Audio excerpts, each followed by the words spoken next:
ಬೆಳಿಗ್ಗೆ ಸುಮಾರು 8:30 ಗಂಟೆ ಆಗಿತ್ತು. ಶಾಂತ ತನ್ನ ಅಡಿಕೆ ಮನೆಯಲ್ಲಿ ಕೆಲಸ ಮಾಡುತ್ತಿದ್ದಳು. ದಿಢೀರೆಂದು ಮನೆಯ ಬಾಗಿಲು ತೆಗೆಯಲು ಅವಳ ಮಗಳು ಒಂದು ಪುಷ್ಪಗುಚ್ಛವನ್ನು ತೆಗೆದುಕೊಂಡು ಬಂದಳು.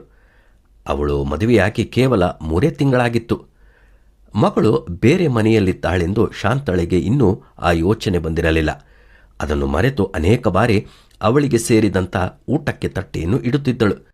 ಮಗಳು ತಾಯಿಯ ಕೈಯಲ್ಲಿ ಹೂಗಳನ್ನು ಕೊಟ್ಟು ಫ್ರಿಡ್ಜ್ನಲ್ಲೇನಿದೆ ಎಂದು ನೋಡಿದಳು. ಶಾಂತ ಮಗಳಿಗೆ ಏನು ಮಾಲಾ, ಏನು ವಿಶೇಷ ಎಂದು ಕೇಳಿದಳು. ಅಷ್ಟರಲ್ಲಿ ಫ್ರಿಡ್ಜ್ನಿಂದ ರೊಟ್ಟಿ ಹಾಗೂ ಕೆಲವು ಸಾಮಾನುಗಳನ್ನು ತೆಗೆದು ತಾನೇ ಸ್ಯಾಂಡ್ವಿಚ್ ಮಾಡಲು ಪ್ರಾರಂಭಿಸಿದಳು ಮಾಲಾ. ಈಗ ತಾನು ಮನೆಯಲ್ಲಿ ಯಾವ ಅಡುಗೆ ಮಾಡುತ್ತೇನೆಂದು ಹೇಳಲು ತೊಡಗಿದಳು.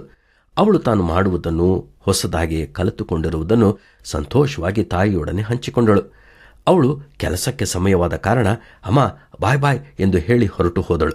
ಶಾಂತ ಮಗಳು ತಂದಂಥ ಹೂಗುಚ್ಛವನ್ನು ಸಂತೋಷದಿಂದ ನೋಡುತ್ತಿದ್ದಳು.